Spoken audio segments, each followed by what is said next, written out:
आशिके नामुराद की, आशिके नामुराद की कब्र पे था लिखा हुआ, जिसको हो ज़िंदगी अजीज़ वो ना लगाए कहीं पे दिल, मेरी तरह खुदा करे, मेरी तरह खुदा करे, तेरा किसी पे आए दिल, तू भी जिगर को थाम के कहता फिरे हाय दिल, हाय दिल। क्या बात है, क्या बात है। अस्सलाम वालेकुम नाजरीन, हमारे साथ इस समय जुड़े हुए हैं वैद मलिक, जर्नलिस्ट है, काफ़ी टाइम से जो है ग्राउंड में है। तो हम इनसे आज कुछ ख़ास सवाल पूछेंगे यहाँ पर कि कहाँ से इनकी जो है जर्नी स्टार्ट हुई है और कहाँ तक ये पहुँचे हैं आज तक। तो हम इनसे पूछना चाहेंगे, सबसे पहले हमारा ये सवाल इनसे रहेगा कि आपकी जो ये जर्नी थी कहाँ से स्टार्ट हुई, उबैद साहब? जी, सबसे पहले आपका बहुत बहुत शुक्रिया। जर्नी मेरी स्टार्ट होगी 2018 से। मैंने एक लोकल चैनल से स्टार्ट किया था, एक श्रीनगर का नामी चैनल है, तो वहाँ से स्टार्ट किया था। उसके बाद जैसे जैसे काम करते करते गए, तो अल्हम्दुलिल्लाह शुक्र है अल्लाह बारिक ताला का, उस रब्बुल इज़्ज़त का, जिसने इतने लोगों का प्यार मिला, इज़्ज़त मिली, दोस्त मिले, उनने सपोर्ट किया, हर किसी ने सपोर्ट किया, क्योंकि मेरे लिए फील्ड बिल्कुल डिफरेंट था। वो कहते हैं ना कि जो चीज़ आपके बस की नहीं, या आपके जो आपका डोमियन नहीं होता है, कभी आप उस चीज़ में जाते हो तो बड़ा मुश्किल होता है उस चीज़ में सरवाइव करना। और यहाँ पे अल्हम्दुलिल्लाह बहुत अच्छे अच्छे बड़े बड़े जर्नलिस्ट्स हैं, तो उनके साथ मुझे काम करने का एक मौका मिला, उनके साथ रहने का एक मौका मिला, वो मेरे लिए बहुत बड़ी बात थी। तो धीरे धीरे चीज़ें चेंज होने लगी। तो उसके बाद ही हम चाहे साउथ कश्मीर हो, नॉर्थ कश्मीर हो, या श्रीनगर डिस्ट्रिक्ट हो, तो यहाँ से हमने कवर करना स्टार्ट किया। तो बहरहाल सबसे बड़ी प्रॉब्लम क्या आई, कि सबसे बड़ी प्रॉब्लम आई जब मैंने पहले स्टार्ट किया, तो पता नहीं था कि मतलब करना क्या है, कैसे करना, हाउ टू स्टार्ट। तो वो बहुत बड़ा प्रॉब्लम रहा, क्योंकि वो कहते हैं ना हर किसी इंसान का एक रहबर होता है, तो शायद वो रहबर नहीं था। तो उसके बाद ही अल्हम्दुलिल्लाह शुक्र अल्लाह बारिक ताला का, वो कहते हैं ना आपने जब भी ज़िंदगी में कोई फ़ैसला लेना होता है, आप जब आपको कोई चीज़ समझ ना आए, तो आप अल्लाह के ऊपर सारे फ़ैसले छोड़िए। अल्लाह रब्बुल इज़्ज़त सब कुछ देने वाली ज़ात है, और वो आपको सही रास्ता दिखाता है। तो फिर उसके बाद ही इस फील्ड में मुझे बहुत अच्छे दोस्त मिले, बहुत अगर मैं नाम लेना चाहूँ, ज़ुबैर कुरैशी करके मेरे बहुत अच्छे एक फ्रेंड है, बहुत सारे हैं, मतलब कितनों का नाम ले लूँ तो बहुत दोस्त रहे, और बहुत अच्छी जर्नी रही आज तक। और शुक्र है कि उस पोर्टल से जिससे मैंने स्टार्ट किया, उनका भी बहुत बहुत शुक्रिया। क्यूएनएस से मैंने एक स्टार्ट किया था, क्यूएनएस एक नामी यहाँ का न्यूज़ पोर्टल था कश्मीर का, वहाँ से मैंने स्टार्ट किया। तो उनका भी बहुत बहुत शुक्रिया, उन्होंने वो मतलब उस टाइम मुझे वो चांस मिला, तो उसके बाद ही वहाँ से स्टार्ट हो गया। चलें, जिस तरह से आपने बात की कि मतलब जब में आप आए, तो हम ये जानना चाहेंगे कि बेसिक में आपका जो बैकग्राउंड था, जिस तरह से आपने कहा कि मैंने इसमें कदम रखा तो बहुत सारी मुश्किलें आपको आई, तो हम ये जानना चाहेंगे आपसे कि आपका जो बैकग्राउंड था, जो आपके आबा व अजदाद थे, उनका क्या बैकग्राउंड था, और आपका किस तरह से आपने ये सोचा कि मुझे इस फील्ड में जाना हो, कि मैं अपनी जो है पहचान इस फील्ड में बनाना चाहता हूँ। जैसे कि आपको श्रीनगर सिटी में आप अगर आप देखते हैं, तो जो भी दरवाज़ा आप खटखटाएंगे वहाँ पर आपको कोई ना कोई जर्नलिस्ट नज़र आ जाएगा। तो आपको किस तरह से ये आपके दिमाग में ख्याल आया कि मुझे भी इस फील्ड में अपनी जो है? देखिए, जहाँ से मैं बिलोंग करता हूँ, डिस्ट्रिक्ट बारामूला, हमारा एक छोटा सा गांव आता है, तो वक्तन फ़वक्तन बहुत ज़्यादा प्रॉब्लम होती थी, लोग बहुत कम पहुँचते थे। तो मैं हमेशा से ही देखता था, छोटी बड़ी प्रॉब्लम्स होती थी, आपको पता ही होगा गांव से बहुत प्रॉब्लम्स होती, कभी सड़क का इशू होता है, कभी आपके पास बर्फ़बारी होती तो रोड्स आपको क्लियर नहीं मिलते, ट्रांसपोर्ट की प्रॉब्लम होती, एडमिनिस्ट्रेशन वहाँ तक नहीं पहुँचती, बहुत डिफ़िकल्टीज़ होती थी। तो मैं सोचता था इसको कैसे हाईलाइट करे, लोगों तक कैसे पहुँचा जाए। एक मेरा वो ड्रीम सा था कि मैं कभी कुछ करूँ सोसाइटी के लिए। तो मेरे घर के बाहर जब मैं एक दिन जा रहा था, तो मैं श्रीनगर की ओर आ रहा था, तो मैं घर से बाहर निकला, मैंने एक टैंकी बनी हुई थी, उसमें एक कुत्ते का बच्चा मैंने देखा, और ऊपर से कुत्ता देखा, उसकी माँ वो मतलब बड़ी चीख रही थी, मतलब फड़फड़ा रही थी, तो वो उस बच्चे को लिफ्ट करती, मगर बहुत गहरा था। तो मैं वहाँ पे गया, मैंने देखा ये क्यों इसके इर्द गिर्द नाच रही है, तो वो जैसे कुत्ता बुला रहा था ना किसी को कोई हेल्प करे। तो मैं वहाँ की ओर गया, मैंने देखा कुत्ते का बच्चा वो नीचे बहुत मतलब चिल्ला रहा था, तो उसकी माँ ऊपर से थी, तो बड़ी वो मतलब ना उसकी एक्टिविटीज़ बड़ी ख़तरनाक थी। तो मुश्किल ऐसे वैसे करके मेरा कज़न आया, तो मैं नीचे गया, मैंने उस के बच्चे को ऊपर लाया, तो मैंने वो वहाँ पे जब डाला, तो उसकी माँ ने उसको अपने उस मतलब ना साथ में रखा, तो वहाँ से मुझे फ़ील हो गया कि कुछ ना कुछ करना चाहिए सोसाइटी के लिए। तो कहाँ से आपको चांस मिलेगा, क्या करना है, कैसे करना, तो ये मैं नहीं जानता था कैसे करना है।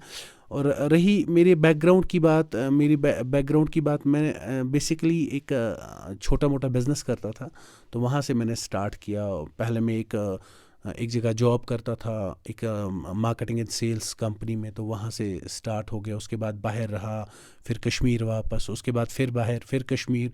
तो ये आना जाना लगा रहता था, क्योंकि अकॉर्डिंग टू सिचुएशन, कश्मीर की आपको सिचुएशन पता ही है। और कुछ पाना है, कुछ ज़िंदगी में करके गुजरना है, तो हमारे लिए चाहे जब भी गांव से इंसान आता है, चाहे वो शहर में रहे या दिल्ली में रहे, उसके लिए एक ही चीज़ है, घर से दूर रहना, तो कुछ करना है। क्योंकि गांव में उतनी जो हम सकते हैं कि वो चीज़ें नहीं मैसर होती थी जो सिटी में आपको होती थी। मुझे अभी भी याद है, जब मैं स्कूल जाता तो मैं बस के पीछे लटकता था, सीट अंदर नहीं मिलती थी। कभी गाड़ी की छत पे बैठते थे, और गांव में लास्ट बस जाती थी 5 बजे, कभी बस नहीं मिली तो पैदल जाना। हम ट्यूटर के पास जाते थे, 4-5 किलोमीटर 6 किलोमीटर पैदल जाना पड़ता था। तो जब पानी या बारिश होती तो बड़ी मुश्किलें होती थी। तो मैं ये चाहता था बचपन से ही कि ये इशू मतलब हाईलाइट हो, लोगों की प्रॉब्लम्स को समझा जाए, कैसे इस चीज़ को करें। तो उसके बाद ही अल्हम्दुलिल्लाह I get a chance in here in this same field. Journalist तो नहीं कहूँगा अपने आप को, मैं हमेशा कोशिश करता हूँ कि मैं सीखूँ, और जितना हो सके उतना सीखूं। हर दिन मेरा टारगेट ही रहता है कि मैं कुछ ना कुछ नया सीखूं और नया करने की कोशिश करूं, और कुछ कंट्रीब्यूट, अगर थोड़ा सा भी ज़रा तिनके भर का भी मैं कंट्रीब्यूट अपनी सोसाइटी, अपने कश्मीर, अपने इस वतन अज़ीज़ के लिए कुछ कर पाऊँ, वो बहुत बड़ी बात है। तीसरा सवाल आपने पूछा मेरी फैमिली बैकग्राउंड का। मेरी फैमिली जो है, मेरे वालिद साहब जो है वो गवर्नमेंट एम्प्लॉय है, मेरी मदर है वो गवर्नमेंट एम्प्लॉय है। मेरे घर में सारे गवर्नमेंट एम्प्लॉय है विदाउट मी। तो मेरा एक डिफरेंट सेगमेंट था कि मैं कुछ डिफरेंट करूं लाइफ में। मेरा बिज़नेस के साथ ही रुझान पहले से ही था। तो उसके बाद इस फील्ड में, ये फील्ड मैंने आपको पहले ही कहा, फील्ड मेरे लिए नया था, लोग नए थे, चेहरे नए थे। और जब आप किसी के सामने आपने जाना है रिप्रेजेंट करने के लिए, और जब गांव से इंसान आता है तो बहुत शाई होता है, उसने कभी चीज़ें फेस नहीं की, चीज़ें क्या, उसने कभी मतलब लोगों के सामने नहीं आया। क्योंकि मैं मानता हूँ कि जब भी आप किसी ऐसी जगह से आते हैं, फॉर फ्लंग एरिया जिसको हम कहते हैं, तो एक्सपोजर, हम गाँव, अगर गाँव की बात करें, एजुकेशन बहुत ज़्यादा होती है, मगर एक्सपोजर की मुझे थोड़ा लगता है वो फैक्टर जो है वो थोड़ा कम रहता है, वो कम होता है उनमें, वो एज जिसको हम कहते हैं, स्पार्क। तो वो चीज़ थोड़ा सा हेजिटेशन थी बीच में, तो वो फिर धीरे धीरे ख़त्म हो साल गई, होती सॉलो होती गई। तो मैं भी काम करता गया और अभी भी काम करता हूँ। तो हर दिन कोशिश करता हूँ कि नया करूँ और अपनी सोसाइटी के लिए कुछ थोड़ा सा कंट्रीब्यूट करूँ। चलें तो तीसरा सवाल हमारा आपसे ये रहेगा कि जैसे आपने कहा कि मैं एक फार फ्लंग एरिया से यहाँ मतलब बिलोंग रखता हूँ, तो वहाँ से जब आपने कहा कि बहुत सारे दोस्त मिले जिन्होंने मुझे बहुत कुछ सिखाया, अभी भी मैं उनसे सीख रहा हूँ, तो आप चाहेंगे कि क्या आपको कोई ऐसा दोस्त भी मिला जिन्होंने आपकी टांग खींचने की कोशिश की? बहुत रहते हैं। देखिए, जब आप किसी फील्ड में होते हैं, वो हम कहते हैं बिजनेस में हमेशा एक चीज़ होती है, वो कहते हैं no mercy, no excuse and never never give up. And सबसे इम्पॉर्टेंट चीज़ एक बिज़नेस, ये बिज़नेस ही मैं मानता हूँ, सबसे इम्पॉर्टेंट चीज़ होती है बिज़नेस में, देयर इज़ नो रिलेशनशिप्स। सही। तो यहाँ पे कोई रिलेशनशिप नहीं होती है, यहाँ पे कोई मर्सी नहीं होती है, यहाँ पे खाली काम होता है, वर्क होता है, वर्क स्पीक्स। आपके नाम से आपकी पहचान नहीं होती, आपके काम से पहचान। हर दिन हर कोई इसी जद्दोजहद में रहता है कि मैं काम करूं, मैं उस ऑर्गेनाइजेशन के लिए कुछ कर पाऊं, मैं उस ऑर्गेनाइजेशन के लिए ज़्यादा से ज़्यादा कंट्रीब्यूट करूं, या मैं या मैं अपने लिए, अपने घर के लिए, अपने सोसाइटी के लिए कुछ ऐसा कर पाऊं जो डिफरेंट हो, यूनिक हो।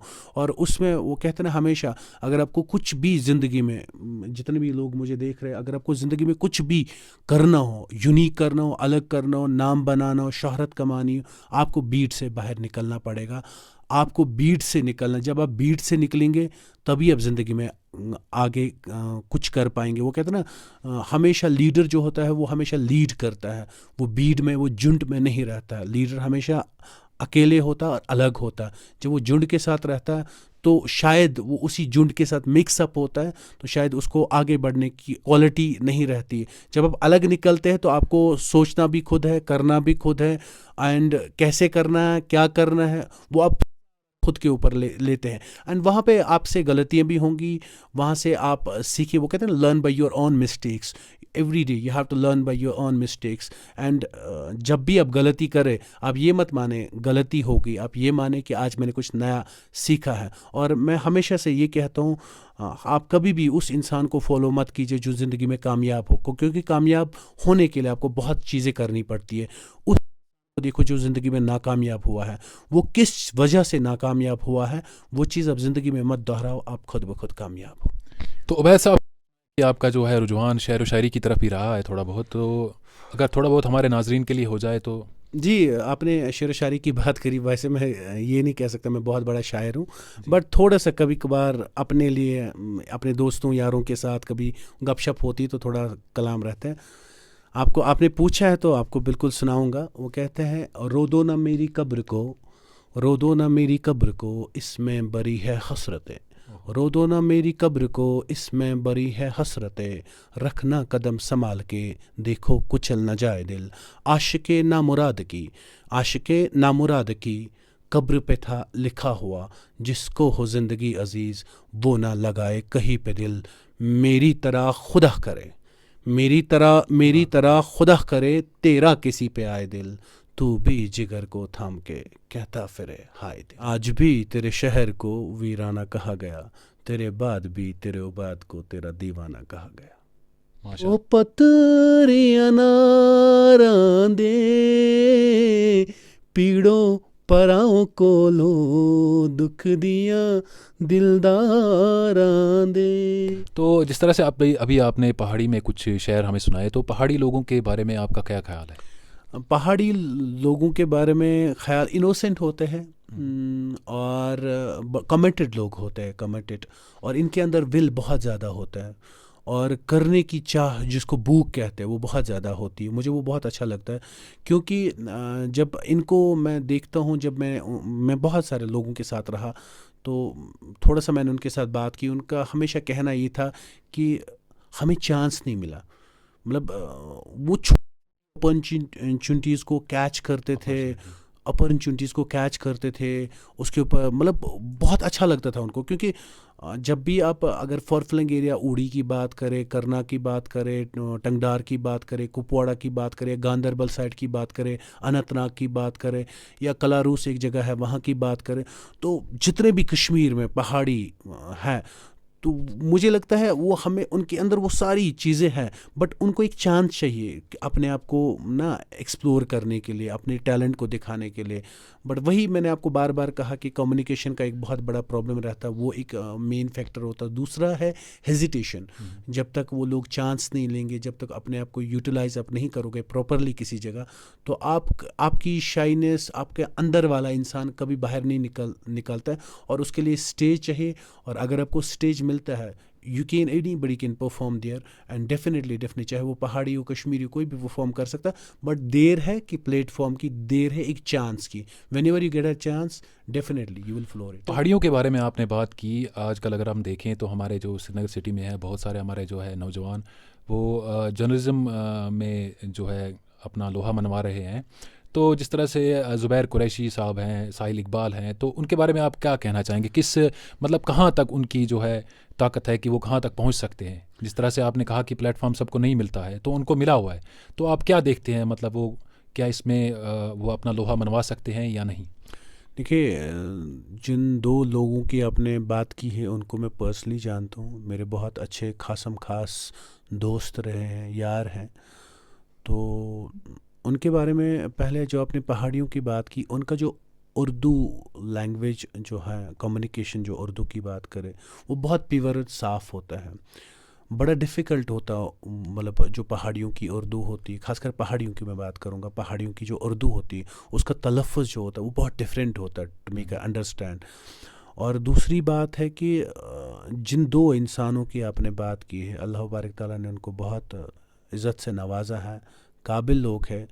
और डेफिनेटली अगर काम इंसान करता रहेगा डेफिनेटली वो अपनी मंजिल तक ज़रूर पहुंचेगा। और उन दोनों के लिए मेरी दुआ है कि वो दोनों जो भी उनका सपना है, जो भी उनका ख्वाब है, वो पूरा हो जाए। और मुझे उम्मीद है, यकीन है, आइनुल यकीन जिसको कहते हैं, वो है मेरे में कि वो लोग, मैं कहते ना, these two guys are among the stars, इंशाल्लाह very soon you will see. And जब इंसान हार्डवर्क करता है, जब भी इंसान कोई चीज़ करता है, मेहनत करता है, वो उसके लिए तैयार रहे, अल्लाह ताला ने उसके लिए वो चीज़ रखी होती है। और वो चीज़ होनी होती है आपकी लाइफ में जब भी आप किसी काम को दिल से करेंगे। एंड वो दोनों काबिल लोग हैं, अच्छी तरह अच्छी ऑर्गेनाइजेशंस में काम करते, दोनों बड़ी बड़ी ऑर्गेनाइजेशन में काम करते, काफ़ी देर से सहाफ़त के इस फील्ड में है और काफ़ी देर से जो है लोगों की अपने फ़राइज़ अंजाम दे रहे, लोगों की खिदमत करे। सहाफ़ी जो सहाफ़त का काम ही होता है कि आप हमेशा ये मत सोचे what I am getting out of it, ये सोचे व्हाट आई एम गिविंग। तो वो चीज़ पे ज़्यादा जिस दिन आप बिलीव करोगे मैं क्या दे रहा हूँ, लेने की उम्मीद कभी भी आप मत करो। अगर सहाफ़त के फील्ड में आप खास करो, आप हमेशा ये करो कि मेरे से सोसाइटी को क्या फ़ायदा है, मैं सोसाइटी के लिए कितना कंट्रीब्यूट करता हूँ। और वो दोनों बंदे ऐसे हैं जिसको कहते हैं ना भूख, उनको आगे बढ़ने की भूख है। और जिस इंसान को भी ये भूख होगी वो डेफिनेटली ज़िंदगी में काम करेंगे और हमेशा करते रहेंगे। और लंबी रेस के दोनों घोड़े। चल, तो नाजरीन, ये थे हमारे साथ जर्नलिस्ट उबैद मलिक, जिनका ये कहना है कि आपकी पहचान जो है आपके काम से बनती है, ना कि आपके नाम से। तो बहुत बहुत शुक्रिया हमारा वीडियो देखने के लिए। और भी ऐसे मालूमाती वीडियोज़ पाने के लिए हमारे साथ जुड़े रहिए। Thank you so much.